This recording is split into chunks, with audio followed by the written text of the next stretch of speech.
दोस्तों दुनिया में एक बहुत बड़ा बदलाव आने वाला है और इसका एक मैसेज ट्रंप ने दिया है। निकोलस मादुरो जो वेनेजुएला का प्रेसिडेंट है उसको उठवाकर, इसको उठवाना ही कहेंगे क्योंकि रातों रात उसको वहाँ से उठवा के उसको किडनैप करके या जो भी कह लो न्यूयॉर्क लेके आया है। और इसके बाद पूरे वर्ल्ड में एक बहुत खलबली सी मच गई है क्योंकि आपने देखा होगा कि रशिया ने यूक्रेन पे अटैक किया। क्यों किया? क्योंकि उसकी नज़र थी यूक्रेन के एरिया पे, उसके नेचुरल रिसोर्सेज पे।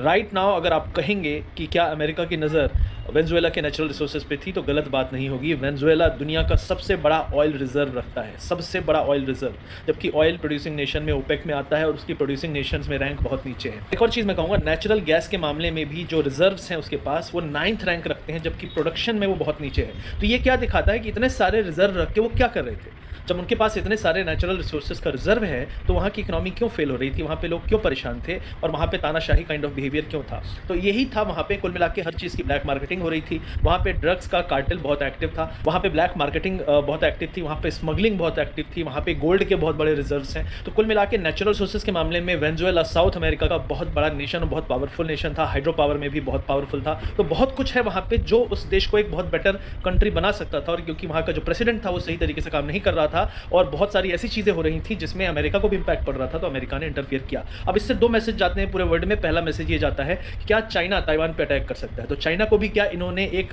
उकसाया है या लाइसेंस दे दिया है कि यार देखो, हमें लगा तो हमने कर दिया, तुम्हें अगर लग रहा है तुम भी कर सकते हो, क्योंकि वहाँ पे अमेरिका बिल्कुल नहीं चाहेगा कि ताइवान पे चाइना अटैक करे, क्योंकि वो बहुत बड़ा एक नेगेटिव इंपैक्ट डालेगा। अमेरिका की जो एक इकोनॉमी है जिसमें ताइवान बहुत बड़ा सप्लायर है, सेमीकंडक्टर में है, इलेक्ट्रॉनिक्स में बहुत बड़ा रोल प्ले करता है, वर्ल्ड मार्केट में बहुत बड़ा रोल प्ले करता है ताइवान, वहाँ पे एक इन्होंने गलत मैसेज दे दिया है। तो चाइना में मिक्स मैसेजिंग चल रही है।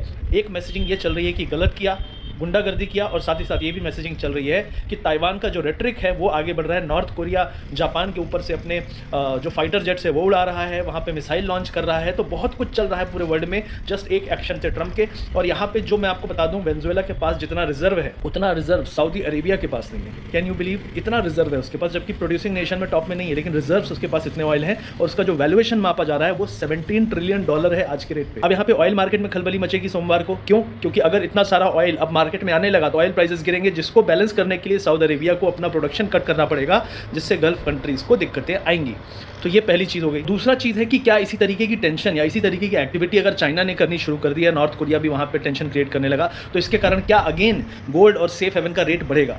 ये तो कल का रेट बताएगा जब सुबह मार्केट खुलेंगे। लेकिन एक चीज़ पक्की है कि लॉन्गर टर्म में ऑयल का मार्केट अब इतना स्टेबल नहीं रहेगा, इतना बुलिश नहीं रहेगा। शॉर्ट टर्म में थोड़े बहुत स्पाइक आ सकते हैं, लेकिन मुझे लगता है ऑयल प्राइसेस लॉन्ग टर्म में यहाँ से गिरने वाले हैं। और ये अमेरिका के लिए और पूरे वर्ल्ड के लिए एक अच्छी बात है कि इन्फ्लेशन जो ऑयल रिलेटेड था वो काफ़ी कम होने के संकेत है। इंडिया में हमें सस्ता ऑयल मिलेगा नहीं मिलेगा ये तो आगे आने वाला समय ही बताएगा।